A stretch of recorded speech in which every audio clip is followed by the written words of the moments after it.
What's it like to live the life of a dark web kingpin? On a dreary, rainy Tuesday, you're slumped in your chair, bored out of your mind, scrolling through social media. Your feed is full of people showing off their weekend trips. Then comes the news feed. Suddenly, you remember a short video you watched about the shadow web. Curiosity starts growing wildly in your chest, swallowing you whole. You know that with a regular Google browser or Safari, you can't get in at all. You have to put on a digital mask. So, you download the Tor browser. When you use the regular internet, your device gives away your physical location directly. But when you connect through Tor, the signal bounces from your location to France, then to Brazil, and then to Japan. After jumping through multiple nodes, it's as if you vanished into thin air.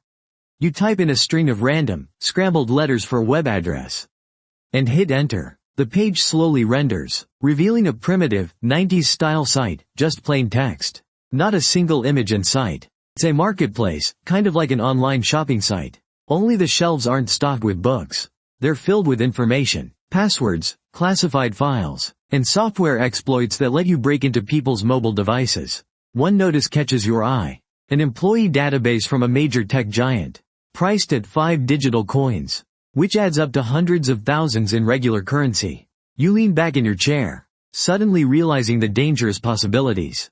You're a coder yourself, and you know how to mine for these kinds of resources. You tell yourself, I'm not going to touch the illegal drugs or the black market guns. You figure information is clean. It's nothing more than lines of code. You decide to give it a try, just once. You spend a week writing an automated script to scan the entire web for abandoned service nodes. Basically, it was a machine the company forgot to shut down. You stumbled upon a server left behind by a defunct gaming company. Inside, it held the source code for an unreleased game. You registered an account named Zeno on a marketplace.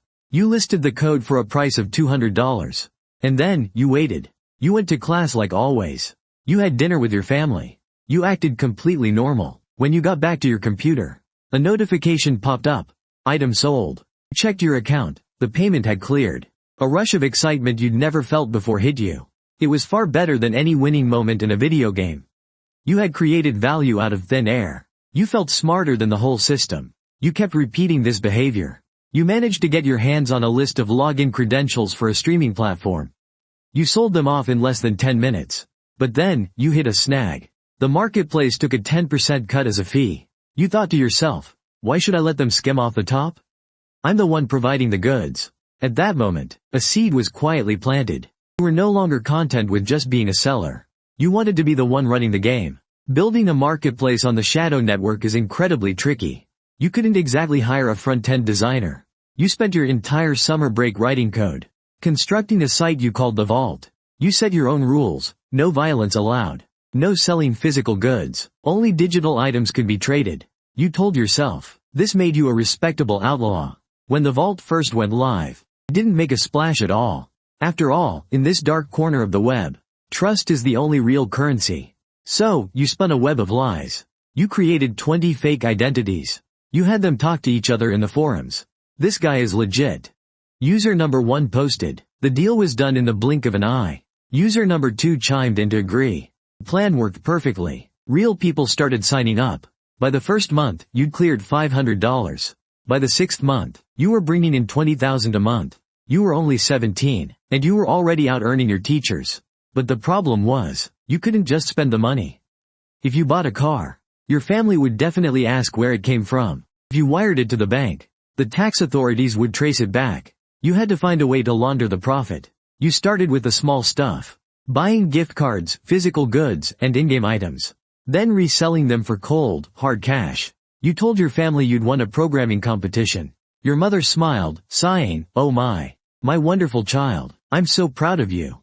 2 years passed. You were 19 now. You told everyone you were taking a gap year, doing freelance work, which wasn't exactly a lie. You really were working. You were the world's top titan of digital goods. The treasure vault had grown massive. Thousands of sellers were operating on it. Your staff only went by code names. Red Dragon handled customer support. Cypher took care of security. You were paying them tens of thousands of dollars every week. As far as money went, you were loaded. You lived in a decent apartment. But the curtains were always drawn tight. Every time a car crawled slowly down your street, your heart would skip a beat. Is that the FBI? You kept 3 laptops on hand. One just for watching movies and ordering food. The second one for handling business. And if you entered the wrong password twice, all your data would be wiped automatically. The third one is for emergencies.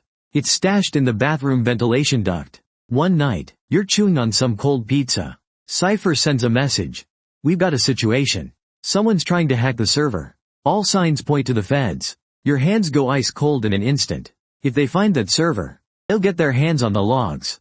And they'll be able to track you down. Shut everything down. You type the command, routing the traffic through China. Then bouncing it off Russia.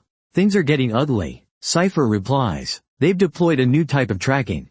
You frantically write a script to jam the tracers. And ping a fake signal deep into the ocean. 3 hours later, the attack stops. Cypher says, it's over. Your stomach is doing flips. You're only 19, but you feel like you're 40, body and soul. You need an exit strategy. You have to offload the vault. You post an encrypted message on a top-tier forum. Elite marketplace for sale. $10 million. A buyer reaches out. I've got the money. But we need to meet in person. You refuse. No face-to-face. Digital transfers only. The amount is too massive. I have to make sure you're not a fed. You agree to a video call. Using a voice changer with the screen blacked out. He asks, are you really selling it? You're the king of this place. You reply, I'm tired. I want a break. A break sounds nice, but in this life, no one ever really walks away clean. You hung up after just 5 minutes on the phone. $10 million worth of cryptocurrency landed in your digital wallet. You sat there alone in the silence. You were rich. You were safe. You'd gotten away with everything. You pulled out your third device.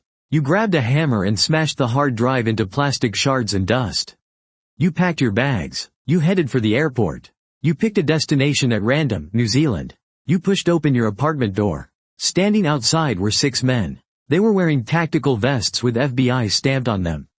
They didn't shout. They didn't get rough. One of them flashed a search warrant. Your knees gave way. You collapsed onto the floor. They slapped the cuffs on you. A chill went straight through your body.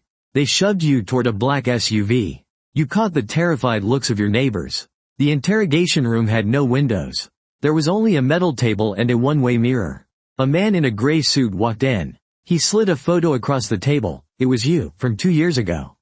He said, we've been watching you for a long time. You whispered, how long? He slid a second photo across. It was Cypher. Cypher isn't some Russian tech genius. The agent said, Cypher is one of our own. Agent Miller. He's sitting right next door. Your world collapsed in an instant. You asked, voice trembling, then what about Red Dragon? Agent Johnson. He replied, we infiltrated your operation 6 months ago. We let you keep going. Just to reel in the big fish. The people who were buying from you. They were all our people. We've owned your marketplace all along. All just to seize the servers by the book. A wave of nausea washes over you. You once thought you were a king. In the end, you were nothing more than a pawn. The agent says, you're looking at a minimum of 30 years. You bury your head in your hands. 30 years. You'll be over 50 by the time you get out. Your life, ruined. The agent taps lightly on the table. You look up. Unless, of course, you work for us. We've launched a new cyber defense division. Help us catch the real villains. The ones dealing in firearms, the ones who commit truly heinous crimes. Judge might go easy on you. 2 paths. Prison. Or a job. You take a deep breath. You nod and say, fine.